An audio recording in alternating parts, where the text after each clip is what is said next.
सर्वधर्म स्वरूपिणे अवतार वरिष्ठाय रामकृष्णाय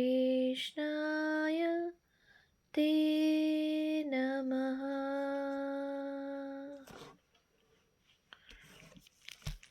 শ্রী শ্রী রামকৃষ্ণ লীলা প্রসঙ্গ প্রথম ভাগ,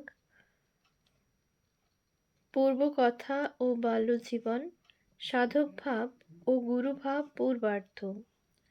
পূজনীয় স্বামী শারদানন্দজি মহারাজের রচনা, গ্রন্থ থেকে পাঠ। গুরুভাবের পূর্ব বিকাশ, পৃষ্ঠা সংখ্যা ৭৪।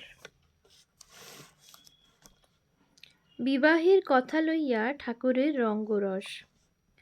বিবাহের কথা আমাদের নিকট উত্থাপন করিয়া ঠাকুর অনেক সময় রঙ্গরসও করিতেন, উহাও বড় মধুর। দক্ষিণেশ্বরে ঠাকুর একদিন মধ্যাহ্নে ভোজন করিতে বসিয়াছেন। নিকটে শ্রীযুত বলরাম বসু ও অন্যান্য কয়েকটি ভক্ত বসিয়া তাহার সহিত নানা কথা কহিতেছেন। সেদিন শ্রী শ্রী মাতা ঠাকুরানী কামারপুকুরে যাত্রা করিয়াছেন কয়েক মাসের জন্য, কারণ ঠাকুরের ভ্রাতুষ্পুত্র রামলালের বিবাহ। ঠাকুর বলরাম বাবুকে লক্ষ্য করিয়া, আচ্ছা, আবার বিয়ে কেন হলো বলো দেখি? স্ত্রী আবার কিসের জন্য হলো? পরনের কাপড়ের ঠিক নাই, আবার স্ত্রী কেন? বলরাম ঈষৎ হাসিয়া চুপ করিয়া আছেন। ঠাকুর, ও বুঝেছি। থাল হইতে একটু ব্যঞ্জন তুলিয়া ও বলরামকে দেখাইয়া, এই এর জন্যে হয়েছে, নইলে কে আর এমন করে রেঁধে দিত বলো? বলরামবাবু প্রভৃতি ভক্তগণের হাস্য। হাঁ গো, কে আর এমন করে খাওয়াটা দেখত? ওরা সব আজ চলে গেল। ভক্তেরা কে চলিয়া গেল বুঝিতে না পারায়, রামলালের খুঁড়ি গো, রামলালের বিয়ে হবে, তাই সব কামারপুকুরে গেল। দাঁড়িয়ে দাঁড়িয়ে দেখলুম, কিছুই মনে হলো না। সত্যি বলছি, যেন কে তো কে গেল, কিন্তু তারপর কে রেঁধে দেবে বলে ভাবনা হলো। কি জানো, সব রকম খাওয়া তো আর পেটে সয় না, আর সব সময় খাওয়ার হুঁশও থাকে না। ও শ্রী শ্রী মা বোঝে কীরকম খাওয়া সয়, এটা ওটা করে দেয়, তাই মনে হলো কে করে দেবে। 10 প্রকার সংস্কার পূর্ণ করিবার জন্যই সাধারণ আচার্যদিগের বিবাহ করা। ঠাকুরের বিবাহও কি সেজন্য? না। দক্ষিণেশ্বরে ঠাকুর একদিন বিবাহের কথা উত্থাপন করিয়া বলেন, বিয়ে করতে হয় কেন জানিস? ব্রাহ্মণ শরীরের 10 রকম সংস্কার আছে, বিবাহ তারই মধ্যে একটা। ওই 10 রকম সংস্কার হলে তবে আচার্য হওয়া যায়। আবার কখনো কখনো বলিতেন, যে পরমহংস হয়, পূর্ণ জ্ঞানী হয়, সে হাঁড়ি মেথরের অবস্থা থেকে রাজা মহারাজা সম্রাটের অবস্থা পর্যন্ত সব ভোগে দেখে এসেছে, নইলে ঠিক ঠিক বৈরাগ্য আসবে কেন?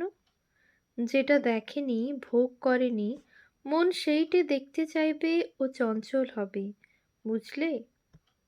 ঘুঁটিটা সব ঘর ঘুরে তবে চিকে ওঠে, খেলার সময় দেখনি, সেই রকম। ধর্মাবিরুদ্ধ ভোগ সহায়ে ত্যাগে পৌঁছাইবার জন্যই হিন্দুর বিবাহ।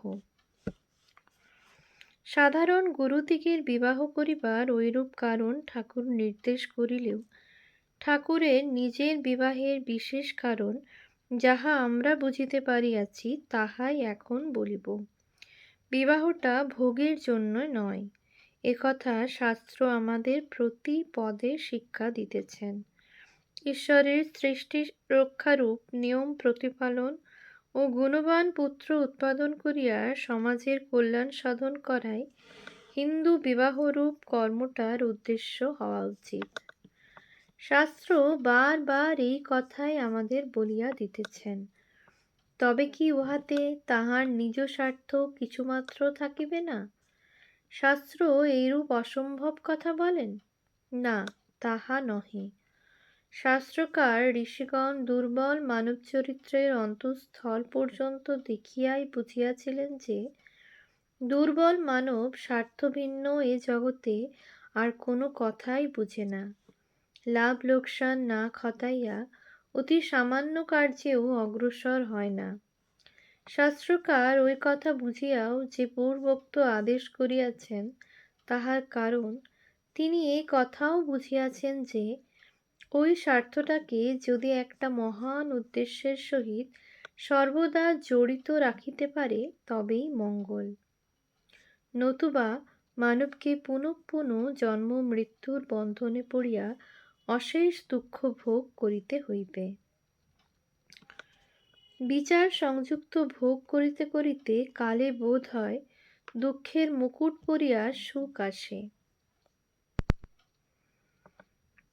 নিজের নিত্য মুক্ত আত্মস্বরূপ ভুলিয়ায় মানব ইন্দ্রিয় দ্বার দিয়া বাহ্য জগতের রূপ রসাদি ভোগের নিমিত্ত ছুটিতেছে, আর মনে করিতেছে ওই সকল বড়ই মধুর, বড়ই মনোরম।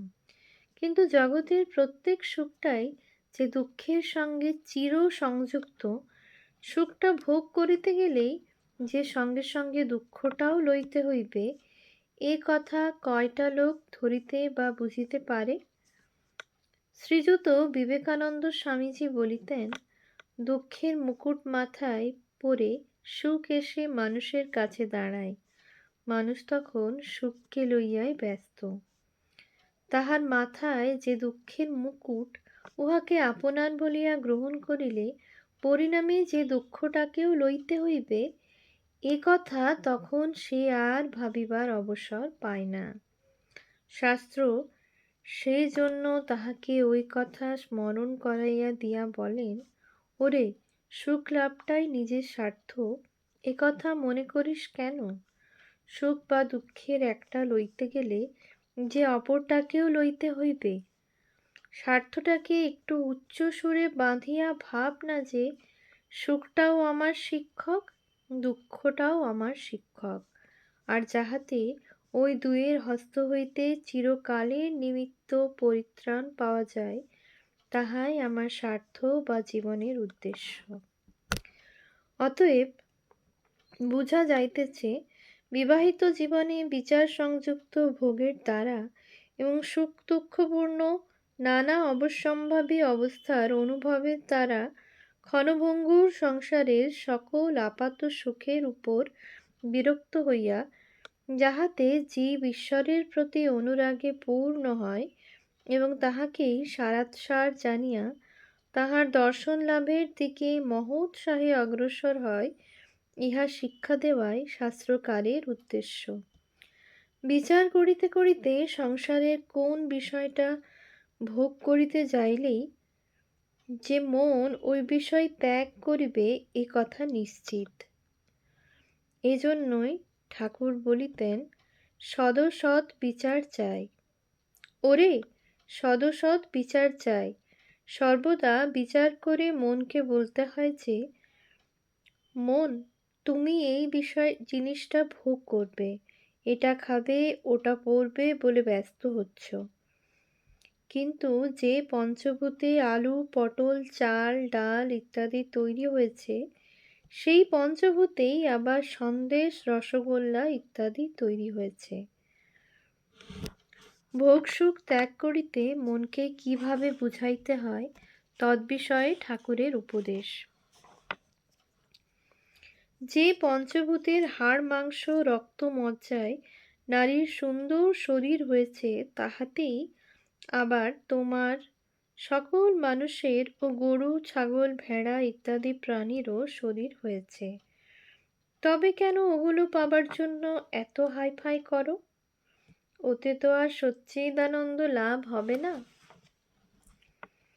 তাতেও যদি না মানে, তো বিচার করতে করতে দু একবার ভোগ করে সেটাকে ত্যাগ করতে হয়। যেমন ধরো, রসগোল্লা খাবে বলে মন ভারী ধরেছে, কিছুতেই আর বাগ বানছে না। যত বিচার করছো সব যেন ভেসে যাচ্ছে। তখন কতকগুলো রসগোল্লা এনে এগাল ওগাল করে চিবিয়ে খেতে খেতে মনকে বলবি, মন, এরই নাম রসগোল্লা।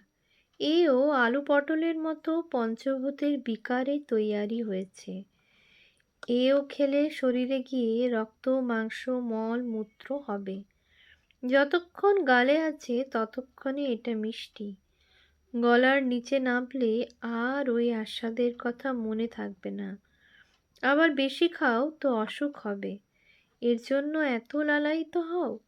ছি ছি, এই খেলে আর খেতে চেও না। সন্ন্যাসী ভক্তদিগকে লক্ষ্য করিয়া, সামান্য সামান্য বিষয়গুলো এই রকম করে বিচার বুদ্ধি দিয়ে ভোগ করে ত্যাগ করা চলে, কিন্তু বড় বড়গুলোতে ওরকম করা চলে না। ভোগ করতে গেলেই বন্ধনে পড়ে যেতে হয়। সেজন্য বড় বড় বাসনাগুলোকে বিচার করে তাতে দোষ দেখে মন থেকে তাড়াতে হয়। বিবাহিত জীবনে ব্রহ্মচর্য পালন করিবার প্রথার উচ্ছেদ হওয়াতেই হিন্দুর বর্তমান জাতীয় অবনতি। শাস্ত্র বিবাহের ঐরূপ উচ্চ উদ্দেশ্য উপদেশ করিলেও কয়টা লোকের মনে সে কথা আজকাল স্থান পায়? কয়জন বিবাহিত জীবনে যথাসাধ্য ব্রহ্মচর্য পালন করিয়া আপনাদিগকে এবং জনসমাজকে ধন্য করিয়া থাকেন? কয়জন স্ত্রী স্বামীর পার্শ্বে দাঁড়াইয়া তাহাকে লোকহিতকর উচ্চব্রতে ঈশ্বর লাভের কথা দূরে থাকুক প্রেরণা দিয়া থাকেন? কয়জন পুরুষই বা ত্যাগী জীবনের উদ্দেশ্য জানিয়া স্ত্রীকে তাহা শিক্ষা দিয়া থাকেন? হায় ভারত! পাশ্চাত্যের ভোগ সর্বস্ব জড়বাদ ধীরে ধীরে তোমার অস্থিমজ্জায় প্রবিষ্ট হইয়া তোমাকে কি মেরুদণ্ডহীন পশুবিশেষে পরিণত করিয়াছে তাহা একবার ভাবিয়া দেখো দেখি। সাধে কি আর শ্রী রামকৃষ্ণদেব তাহার সন্ন্যাসী ভক্তদিগকে বর্তমান বিবাহিত জীবনে দোষ দেখাইয়া বলিতেন, ওরে, ভোগটাকে সর্বস্ব জ্ঞান বা জীবনের উদ্দেশ্য করায় যদি দোষ হয়, তবে বিবাহের সময় একটা ফুল ফেলে সেটা করলেই কি শুদ্ধ হয়ে গেল? তার দোষ কেটে গেল? বাস্তবিক বিবাহিত জীবনে ইন্দ্রিয়পরতা আর কখনো ভারতে এত প্রবল হইয়াছিল কি না সন্দেহ। ইন্দ্রিয় পরিতৃপ্তি ভিন্ন বিবাহের যে অপর একটা মহাপবিত্র মহোচ্চ উদ্দেশ্য আছে, একথা আমরা আজকাল এক প্রকার ভুলিয়াই গিয়াছি। আর দিন দিন ওই কারণে পশুরও অধম হইতে বসিয়াছি। নব্য ভারতীর ওই পশুত্ব ঘুচাইবার জন্যই লোকগুরু ঠাকুরের বিবাহ। তাহার জীবনের সকল কার্যের ন্যায় বিবাহরূপ কার্যটাও লোককল্যাণের নিমিত্ত অনুষ্ঠিত।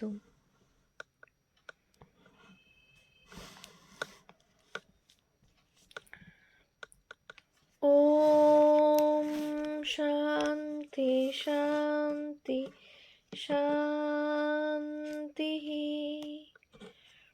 হরি ওম তৎসৎ। শ্রীরামকৃষ্ণার্পণমস্তু।